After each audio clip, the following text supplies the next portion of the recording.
Welcome to great home makers. இன்னைக்கு Maha Shivaratri special பிரசாதங்கள் தான் பார்க்க போகிறோம். நெய் சக்கரவள்ளி கிழங்கு, தயிர் அவல், இது ப்ரௌன் சன்னால சுண்டல் பார்க்க போகிறோம். எல்லாமே ஒரு சிம்பிள் ரெசிபி தாங்க. நீங்கள் விரதம் இருக்கும்போது வயிறு நல்ல ஃபில்லிங்காக இருக்கும், சாப்பிட்றதுக்கு நல்லாயிருக்கும். பூஜை எல்லாம் முடிச்சுட்டு நம்ம சாப்பிடும்போது நல்லாயிருக்கும். இதெல்லாம் எப்படி பண்ணுறதுன்னு நம்ம இப்போ பார்க்கலாம். நெய் சக்கரவள்ளி கிழங்குக்கு 1/4 கிலோ சக்கரவள்ளி கிழங்கு எடுத்திருக்கேன். நல்லா வாஷ் பண்ணிவிட்டு எட்ஜஸ் எல்லாம் கட் பண்ணிக்கலாம்.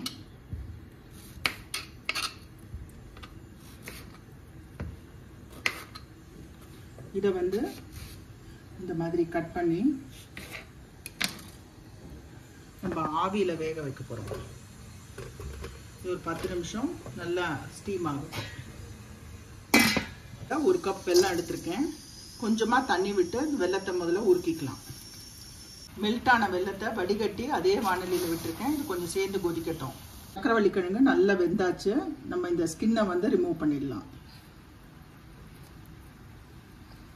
சக்கரவள்ளி கிழங்கை சின்ன சின்னதாக கட் பண்ணிக்கலாம்.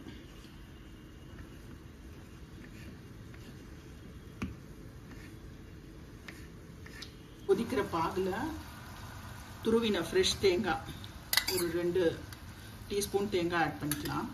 ஏலக்காய் பவுடர் ஒரு 1/2 டீஸ்பூன், சுக்கு பவுடர் ஒரு 1/2 டீஸ்பூன். கட் பண்ணி வச்ச சக்கரவள்ளி கிழங்கை ஆட் பண்ணிடலாம். இந்த வெல்லத்தில் நல்லா இந்த சக்கரவள்ளி கிழங்கு போட்டாகணும். 5 நிமிஷம் போதும். பாருங்க, வெல்லத்தோட சேர்ந்து எல்லாம் சேர்ந்து வந்தாச்சு. நல்லா 1 டீஸ்பூன் நெய் விட்டுக்கலாம். நம்மளோட பிரசாதம் நெய் சக்கரவள்ளி கிழங்கு ரெடி. தயிர் அவல் தான் பார்க்க போகிறோம். கெட்டி அவல் 1 டம்ளர் எடுத்திருக்கேன். ஃபர்ஸ்ட் இதை 2 தடவை நல்லா வாஷ் பண்ணிக்கலாம். வாஷ் பண்ண அவலில் கொஞ்சமாக தண்ணி, ஒரு 1/4 டம்ளர் தண்ணி விட்டு ஒரு 5 நிமிஷம் ஊறினா போகிறோம். இதுவே லேஸ் அவலாக இருந்தால் நீங்கள் அப்படியே இதை வாஷ் பண்ணிவிட்டு அப்படியே யூஸ் பண்ணிக்கலாம். ஒரு 5 நிமிஷம் ஊற வச்சா போகிறோம். அவல் நல்லா சாஃப்டாக ஊறிடும். இப்போ நம்ம தேவையான உப்பை சேர்த்துக்கலாம். தயிர், நல்லா புளிக்காத தயிர் ஆட் பண்ணுறேன். ரொம்ப சிம்பிள் ரெசிபிங்க. ஆனால் நல்லாயிருக்கும். டேஸ்ட் சூப்பராக இருக்கும். தயிர் போட்டு எல்லாத்தையும் சேர்த்து நல்லா மிக்ஸ் பண்ணிக்கலாம். இப்போ தயிர் அவளுக்கு தாளிச்சிடலாம். இப்போ ஒரு பேனில் கொஞ்சமாக எண்ணெய் விட்டுருக்கேன். கடுகு ஒரு 1/2 டீஸ்பூன், உளுத்தம்பருப்பு ஒரு 1/2 டீஸ்பூன், பெருங்காயம் ஒரு 1/2 டீஸ்பூன், பச்சை மிளகாய், இஞ்சி, அதோட கருவேப்பிலை கொஞ்சம். தாளிப்பை தயிர் அவலில் சேர்த்துடலாம்.